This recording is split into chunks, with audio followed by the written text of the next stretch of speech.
Hola Altubers, hoy toca otra avalancha de libros porque el verano es largo y hay que saber llenarlo de buenas experiencias literarias y para eso tenemos un montón de libros que esperamos que entre todos ellos haya alguno que os pueda interesar, porque lo que hacemos siempre aquí es viajar en diferentes latitudes para tratar de contentar a todos nuestros amigos. Que no lo consigamos, pues la frustración es una condición muy humana, así que no nos quedaremos con mal cuerpo por ello. Pero lo vamos a intentar una vez más para que vosotros también estéis satisfechos y disfrutéis del verano. Y si veis esto el próximo invierno, para disfrutar del invierno.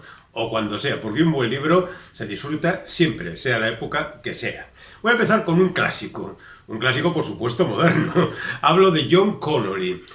Lo traigo siempre que se publica un nuevo libro de este hombre. De hecho, hay un vídeo anterior, La mujer del bosque se titula, donde se repasa la historia de John Connolly, de su personaje, Charlie Parker, y también la de algunos otros investigadores de lo paranormal.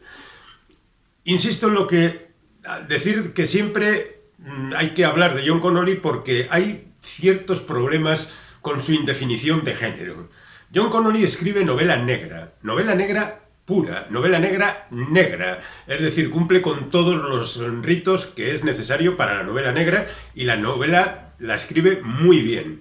Aparecen los personajes habituales, siempre los malvados, los gángsters, los asesinos, el investigador, pero también suelen aparecer algunos elementos paranormales que a los seguidores del género negro no siempre les contentan, porque piensan que el género negro es un género muy realista, y eso de lo paranormal... Es verdad que Connolly ha ido retirando cada vez más las opciones fantásticas y se centra más en lo negro, pero por si acaso hay por ahí algún despistado, quiero decirle que Connolly es otro Michael Connolly. Connolly es un tío que escribe estupendamente y que su personaje Charlie Parker y aquel mundo que le rodea es verdaderamente atractivo. ¿Qué es lo que presentan las Furias? Las Furias presentan dos novelas. En este volumen de 400 y pico páginas hay dos novelas completas de 200 y pico páginas, fantásticas, muy bien contadas como siempre, incluso mejor que otras que se alargan a veces excesivamente y llegan a las 500 páginas. Estas no, tienen como la medida perfecta. ¿Y qué cuentan? Pues cuentan las historias que suelen rodear a Charlie Parker. Resulta que una de las historias se titula Las hermanas Strange. ¿Qué pasa con las hermanas Strange? Pues resulta que ha venido un tipo que les tiene manía y quiere matarlas. ¿Y a quién recurren? Pues al señor Charlie Parker, más conocido como Bear, y que, bueno, pues hace lo que puede para solucionarlo. No voy a entrar en esos detalles. Y luego están Las Furias, propiamente dicho, que da título al volumen, donde se trata de proteger a otras dos mujeres en la ciudad de Portland. Los ambientes de Connolly son muy americanos, y bueno, pues ahí se ve metido también en otros jaleos. Yo de verdad no dejaré nunca de recomendar a Connolly porque me parece el entretenimiento supremo a la hora de leer novela negra. Si no os gustan los detallitos sobrenaturales, pues lo siento por vosotros. Me voy al otro lado completamente del terreno del crimen, me voy al cozy crime para presentaros El huésped misterioso. El cozy crime es el crimen doméstico, es el que ocurre pues donde ocurrían las novelas de Agatha Christie. Lo que pasa es que nadie va a alcanzar a la reina del crimen, nadie va a escribir novelas como las que escribía Agatha Christie, sobre todo porque ella tenía muy presente que además de contar una historia de asesinato y descubrir al culpable, había que hacer también algunas incursiones literarias. Y así, por ejemplo, pues consigue que el narrador sea el asesino en una de sus novelas, que el asesino esté muerto en otra de sus novelas, y que, bueno, pues la estructura de la novela lleve a pensar una determinada cosa cuando es otra diferente. También hay un crimen colectivo, y ese seguro que lo conocéis todos porque es el del asesinato en el Orient Express. Bueno, El huésped misterioso es obra de Anita Proust y es la segunda novela de un personaje que se llama La camarera. Abundan este tipo de personajes. La institutriz, el mayordomo, la camarera... En fin, esta es la historia de un personaje que es camarera, jefa de camareras en un hotel de postín, y el día que un famoso novelista va a dar una gran noticia en un salón de ese hotel, muere misteriosamente. Y obviamente nuestra camarera tendrá que investigar junto con otra policía y con otros personajes. Lo diferente de esta novela con respecto al resto es que da 2 novelas por el precio de una. Por una parte está la investigación del asesinato y por otra, en capítulos alternos, se va contando la historia de la protagonista. Una historia que es más bien dickensiana, más de, oh, pobre niña abandonada y sustentada en el apoyo de su abuela, y cómo conoce al tipo este que es asesinado años más tarde en un momento particularmente difícil de su educación. La verdad es que la novela está muy bien y dentro de este cozy crime que se ha apoderado de nuestras librerías, yo la recomendaría como la mejor, pero claro, no las he leído todas, ni muchísimo menos. Es la mejor de las que yo he leído, que son más bien tirando a pocas, porque sinceramente el género me parece muy limitado. Pero esta, la verdad, es que me lo he pasado muy bien, y ya digo, tenéis 2 novelas por el precio de una. Pasándonos a otro extremo del mundo del thriller, por llamarlo de alguna manera, tenemos Historias de la noche de Logan Mouvier, que es un autor del que no sabía absolutamente nada y que ahora, después de leer unas cuantas páginas del libro, tampoco voy a decir que las he leído enteras como algunos de los anteriores, puedo decir que me resulta muy atractiva su escritura. Es una novela de ambiente, de misterio, de personajes que irrumpen en la vida normal y cotidiana de unos determinados individuos que viven plácidamente y que de repente convierten su vida en un auténtico infierno. Quizá está un poquito pasada de rosca en cuanto a escritura.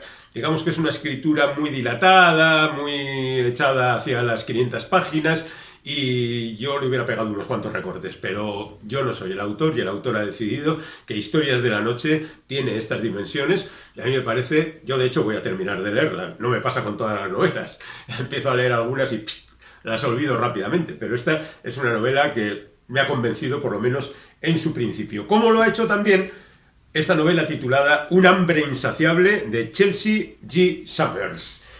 Esta se anuncia como la versión femenina de American Psycho. Es decir, aquí tenemos a una psicópata de manual que anda liquidando gente de manera más o menos espectacular. De hecho, os cuento el primer capítulo. En el primer capítulo mata a su amante, prende fuego a la casa donde han tenido su último encuentro amoroso, monta un jaleo tremendo y a partir de ahí se pone a recordar su historia. Bueno, empieza a recordarla estando en la cárcel. Ya nos dicen desde el principio que esta mujer está en la cárcel. Aquí no se juegan con trampas. Es decir, la habrán pillado, ¿no? Bueno, alguna sorpresa seguro que hay un poquito más adelante. Por otra parte, la vida de esta mujer, hasta que llega al punto del asesinato y demás, pues resulta bastante convencional, pero está contada con mucha gracia y bastante desparpajo. Esta mujer observa el mundo desde una perspectiva, digamos, superior, pensando que el resto de la peña que hay por ahí abajo, pues solo están ahí pues, para ser sus sirvientes, sus esclavos, y en consecuencia está en el mundo para aprovecharse de ellos. La verdad es que la novela va dando tumbos en cuanto a tono, porque claro, no todos los episodios son iguales. No es lo mismo contar un encuentro amoroso más o menos espectacular que contar la agonía de la madre que se está muriendo de cáncer. Y en ese sentido, digamos que el lector se ve lanzado hacia un extremo o hacia el otro. Quizá hubiera sido conveniente un achicamiento de términos, haber eliminado los agudos más fuertes y los graves más potentes y haberlo dejado en una zona intermedia. Pero bueno, estas son opiniones del tío que ha leído la novela y dice, yo creo que quedaría mejor así. Pero la autora seguro que tiene sus motivos. Bueno, pues ya sabéis, American Psycho, no tan descabellada, no tan cínica, igualmente impactante, muy interesante, un hambre insaciable.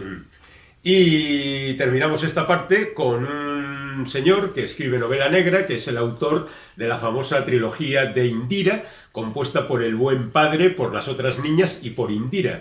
El bueno de Santiago Díaz comenzó su carrera con una novela titulada Talión, escribió esa trilogía que ha gustado mucho y ahora ha escrito Los nueve reinos, que no es una novela negra, sino que es una novela histórica. Quiero hacerme una pregunta, nada más comenzar a hablar de este libro. ¿Dónde diablos está Santiago Díaz? ¿Dónde está el autor de esa trilogía policíaca de gran impacto al escribir una novela histórica que parece que la ha escrito otro? Me explico. Está claro que Santiago es un gran escritor. El tío que cuenta más cosas por página impresa, ¿eh? Y en esta novela cumple con ese rito y lo multiplica por 5. En la vida he leído un libro, y son unas cuantas páginas, algo así como 570, donde haya pasado más cosas. En esta novela pasan montones de cosas, pero parece que le falta el encanto de las novelas policíacas. ¿será que no se lleva bien con el melodrama? Porque en el fondo esta novela es un gran melodrama, es la historia de la conquista de las Islas Canarias por parte de la corona de España, allá, cuando los reyes católicos y todo eso. Y la historia se centra en principio en los habitantes de las islas, incluso especula con cómo llegaron los habitantes de las islas hasta las Canarias en su momento, en tiempos de los romanos, y los enfrentamientos entre los diferentes clanes, la llegada de los españoles y la bronca monumental que se monta entre todos. Ya digo, todos los personajes, todas las situaciones tienen su explicación, tienen su correspondiente contexto, tienen un detalle minucioso de cómo se supone que ocurrieron las cosas, porque claro, esto no es un libro de historia, es una novela histórica y es sumamente entretenida. Pero yo, sinceramente, Santiago, perdóname, he echado en falta algo de lo que tú tenías en tus libros anteriores. Lo he disfrutado, ¿eh? Pero bueno, ahí lo dejo. Vamos ahora con alguien que triunfó con su libro anterior, La ciudad de los vivos, alguien se acordará de ello, Nicola Layola, que acaba de publicar La ferocidad. Digo acaba de publicar porque no acaba de escribir. Esta es una novela anterior a La ciudad de los vivos. Y es una novela que habla de las cosas de la aristocracia, de la gente con poder, de la gente con dinero, de la gente que se impone a los demás gracias a su poder, de cómo las circunstancias van cambiando en función de quién es la persona que va contando cada parte de esta historia, y la verdad es que la historia es muy interesante. En principio empieza como cualquier thriller que se precie, con una mujer sola en la carretera, en circunstancias muy difíciles, y que es recogida y que es enviada a la policía, y ahí empieza una investigación, y al mismo tiempo empiezan a contarse historias de personas que supuestamente tienen relación con esa mujer que ha aparecido en esas circunstancias. Es decir, es un thriller, pero por otra parte también es una novela social. Hay algo que conviene destacar del bueno de Nicola, porque creo que es conveniente alabar la buena escritura. Cuando alguien escribe un poco así, de manera descuidada, pues se hace notar, y eso va un poco en detrimento del interés del lector. Pero Nicola es un tío que escribe a gran altura, con gran encanto, utilizando las palabras correctas. También en ese terreno hay que añadir la felicitación al traductor, claro, que ha tenido que lidiar con lo suyo, Xavier González Rovira. La verdad es que es una novela repleta de cosas, repleta de incidencias, de análisis social, de intriga, claro, porque estamos ante un thriller de alguna manera, y que si leísteis La ciudad de los vivos, sin duda alguna vais a ir a por esta, a pesar de que sea anterior, ¿eh? Yo creo que esta es una novela todavía un poquito de crecimiento, de novato en trance de alcanzar la sublimación de la literatura, pero muy, muy, muy interesante, de verdad. Es una novela estupenda. Y ahora, por contra, nos vamos con alguien que lleva ya décadas de escritura, que se llama Soledad Puertolas, que ha ganado no sé cuántos premios, incluyendo El Planeta, y ha publicado no sé cuántos libros, y que acaba de publicar la novela olvidada En la casa del ingeniero. Soledad Puertolas es una señora muy seria. Las cosas como son. Escribe sobre cuestiones graves, profundas, intensas, y lo hace siempre muy bien. Pero en esta novela ha decidido tomárselo como un poco con un divertimento, y ha contado un melodrama. Un melodrama que además está pasado por la idea del metraje encontrado, o del manuscrito encontrado. En este caso, el manuscrito aparece en la casa del ingeniero. Podía haber prescindido de este truco, pero está muy bien traído. La novela acaba en manos de otro personaje que de vez en cuando va incluyendo en la narración sus opiniones sobre determinadas cuestiones, y que a la vez va alterando un poco la novela que ha llegado a sus manos. Y entonces, entre la novela que se cuenta, que ha sido encontrada en la casa del ingeniero, esos ramalazos, que no es lo más brillante del relato, justo reconocerlo, en cuanto a explicaciones por parte de quien ha intervenido en la reconfección del asunto, pues la verdad es que la novela es todo un gozo, porque las cosas que ocurren aquí solo ocurren en los melodramas más descabellados y más salidos de madre. Así que es una novela verdaderamente estupenda, muy breve, de 200 páginas, muy divertida, muy emocionante y muy, yo diría casi, de viejo estilo, de melodrama de los 50, con pasiones desatadas y grandes emociones. La novela olvidada en la casa del ingeniero, tenerlo en cuenta. Y ahora también seguimos retrocediendo en el tiempo porque hablamos de Comandante, una novela de Eduardo De Angelis y Sandro Veronesi. Eduardo De Angelis es un cineasta que lleva ya una carrera sólida a sus espaldas y Veronesi pues lleva no sé cuántas novelas publicadas. Se unieron para hacer justamente lo que ellos saben hacer, es decir, hacer una película y hacer también una novela sobre un caso muy concreto, sobre el caso de un comandante de submarino que en el año 40, en plena Segunda Guerra Mundial, decidió contravenir la orden del almirantazgo alemán de no hacer prisioneros cuando hundieran un barco. Y recoge a unos cuantos náufragos, veintitantos, 26 me parece, y los salva. Y los conduce además a buen puerto, a pesar de las consecuencias que esto puede tener, a pesar de los problemas que se dan a través de la interacción entre los prisioneros belgas y los tripulantes italianos y todos los problemas que puede tener este tipo de convivencias. Lo grande de la película, de la novela, perdón, es que está contada en capítulos muy breves, cada uno de ellos protagonizado por un personaje diferente. Hombre, se repiten, ¿no? El comandante, por supuesto, aparece en varias ocasiones, hay otros que aparecen en un solo capítulo, por ejemplo, y algún tripulante, el comandante del carguero belga torpedeado. Cada uno de ellos va expresando sus opiniones y cada uno de ellos cuenta su verdad. Y cada uno de ellos va creando una especie de patchwork que conforma la idea de este hombre que solo concebía un deber moral: salvar a quien está a punto de morir, que además es la ley del mar, recoger a aquellos que han naufragado. Y por mucho que el almirantazgo alemán le dijera no puedes hacerlo, él dijo pues a mí me da igual lo que digáis, yo haré lo que quiera. De alguna manera esta historia viene a reforzar la idea que ahora mismo, la tragedia que ocurre en el Mediterráneo. La ley del mar, salvar a la gente que está en peligro, que está a punto de naufragar y que se va a ir al fondo si no se hace nada por ellos. La novela verdaderamente es emocionante, está bien, quizá un poco llorosa en algunos momentos, pero tiene encanto y el tema es el que es, así que os va a llegar al corazón seguramente. Hablando de corazón, Pedro Juan Gutiérrez es un señor cubano muy cachondo, las cosas como son, muy divertido, muy espectacular, muy de pegar puñetazos en la mesa y contar historias descabelladas, brutales, verdaderamente disparatadas en ocasiones. Me gusta mucho su escritura porque es impredecible, nunca sabes por dónde va a salir. Y desde luego tiene pensamientos muy sugerentes. Este Mecánica Popular es un volumen de 17 cuentos, es decir, un volumen irregular. Hay cuentos buenos, hay cuentos no tan buenos y hay cuentos que son directamente flojillos. Pero los buenos son muy buenos y este hombre cuenta las cosas como se tienen que contar. Es un auténtico fenómeno. Ya digo, un poco bruto, pues un poco también excesivo, como viene siendo el Caribe y cómo es el clima y cómo son los personajes. Y cómo el sexo, la música, la pasión se impone sobre todo y acaba ocurriendo lo que pasan en estos cuentos. Si no lo habéis leído nunca, yo creo que esta es una buena oportunidad y hay un montón de libros por ahí que contienen sus historias.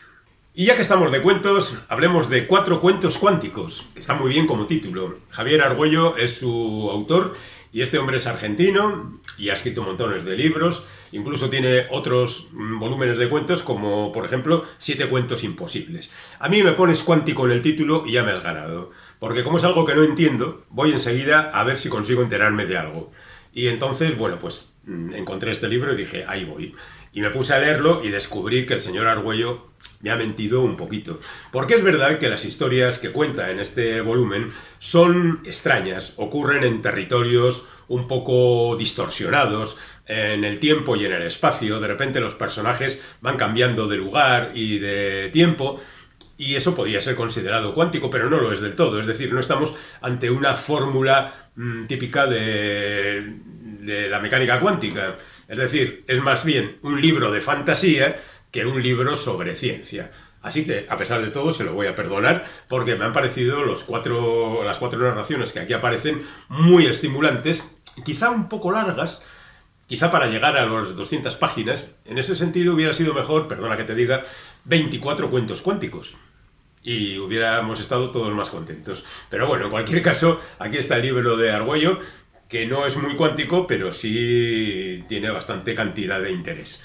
Aquí tenemos otras 4 narraciones. Se titula el libro Por así decirlo, y lo firma José Antonio González Sáinz. Y debo recordar que este es el autor de Un mundo exasperado, que ganó el premio Herralde de novela hace igual 15 años, o igual más. Cuando leí ese libro, de verdad se me quedaron los ojos como platos, porque me pareció un libro extraordinario, fantástico, fabuloso, creado por una mente verdaderamente privilegiada y fascinada por el mundo. Bien escrito, narrado con una intensidad pocas veces encontrada. Así que luego me puse a leer sus siguientes libros y debo reconocer que no me he encontrado la misma intensidad, la misma emoción y el mismo encanto.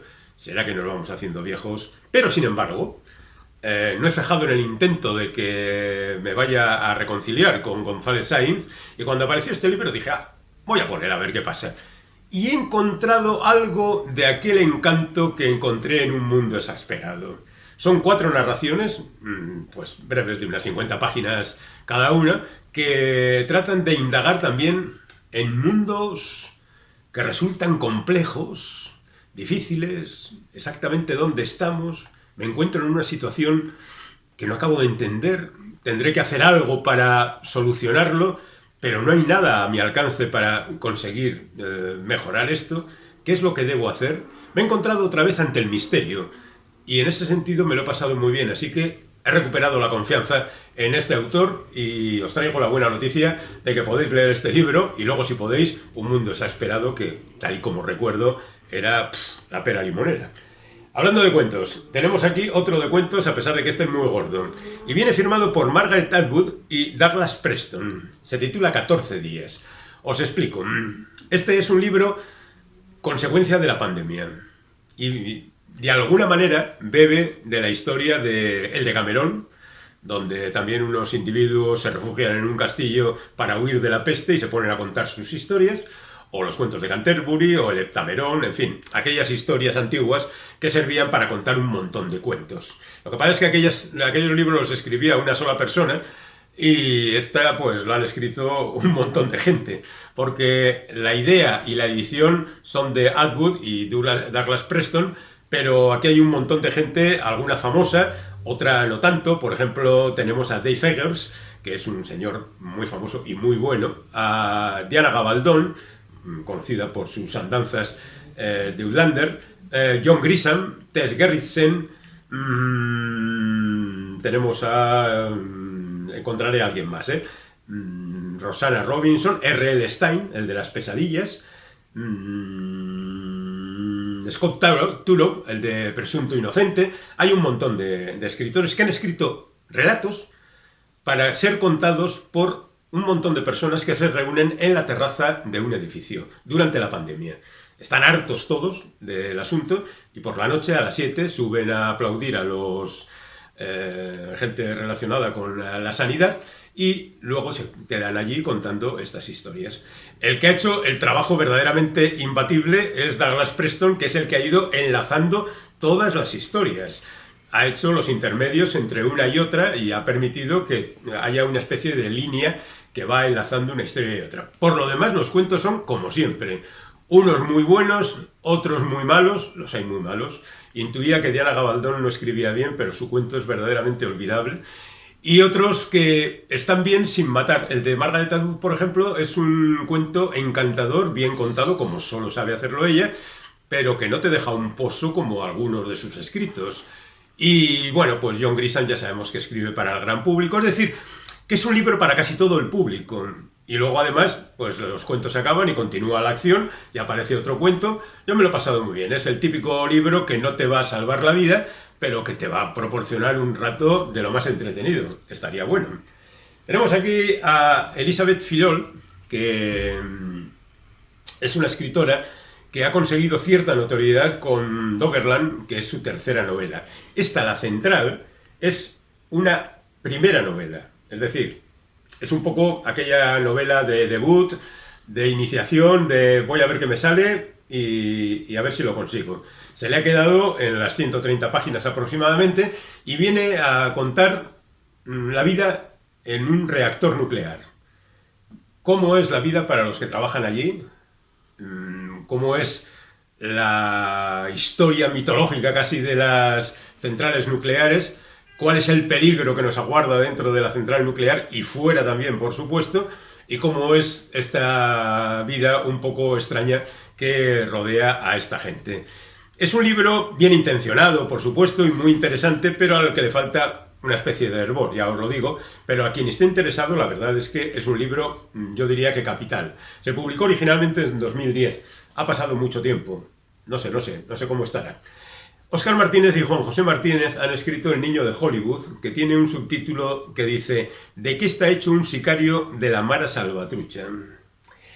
Bueno, pues este es el libro que habla de cómo son las maras latinoamericanas, de cómo se entra en ellas, de cómo no se puede salir, de cómo se vive, se mata y se muere en este territorio verdaderamente peligroso. Este es un libro necesario para cualquier persona que quiera conocer esta realidad que a veces nos llega en flashes, como por ejemplo, La Bestia, el tren ese que llega hasta México y que pasa por Guatemala y no sé cuántos países. La Bestia, han muerto 3 que trataban de subirse, y son flashes que nos llegan de una desgracia que ocupa a montones de gente. Y aquí tenéis la explicación a todo ello, sin más. Yo creo que no hace falta decir absolutamente nada más. Y ya, para ir terminando, digamos que tenemos a Juan Villoro, en No soy un robot. Juan Villoro es un agudo pensador que ha descubierto que esto de la inteligencia artificial y de las nuevas amenazas que están sobre nosotros pueden tener algo de ello. Pueden ser efectivamente amenazadoras, pero en el fondo eso es algo que ha ocurrido siempre a lo largo de la historia y que, en consecuencia, si hace 200 años la gente se oponía a los telares, ahora se opone a la inteligencia artificial. Sin embargo, él quiere dejar claro que no es un robot, que no puede ser tratado como una máquina. Y ese, digamos, que es el gran peligro que ve en esta historia. No que se altere la realidad, no que nos cuenten fake news a todo trapo, que eso ya lo hacen, sino que empecemos a tratar al prójimo como si fuera un robot, como si fuera una máquina, como si fuera algo que incluso tiene obsolescencia programada y que vamos a pasar de él tranquilamente.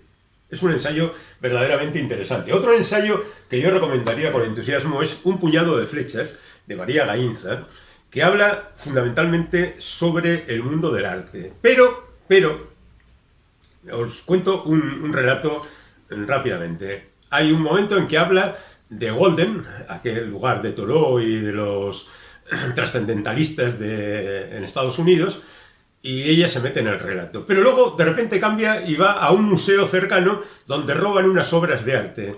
Y ella acaba relacionada con el investigador, que también es un personaje peculiar, y todo eso en 20 páginas. Verdaderamente es asombroso. Algunos de los cuentos son mejores, otros peores, evidentemente. No son cuentos. Ay, ¿cómo podríamos llamarlos? ¿Reportajes vividos? Pues venga, lo hacemos eso. Es un libro verdaderamente excepcional. Y termino con El Invasor, que es un cómic fantástico de José Antonio Pérez Ledo y Alex Sorbe. Es la historia de una mujer que da las calificaciones de los hoteles, se aloja en ellos, vive en ellos y luego dice lo que le parece, y por otra parte un emigrante que conoce a su padre, y ambos dos vivirán una aventura verdaderamente sorprendente. Este es uno de los pocos álbumes donde se juntan el tema importante y la realización magnífica, tanto en guión como en dibujo. Si vais a comprar un cómic en el último mes, que sea este. Ahí tenéis un puñado de lectura, que vaya bien.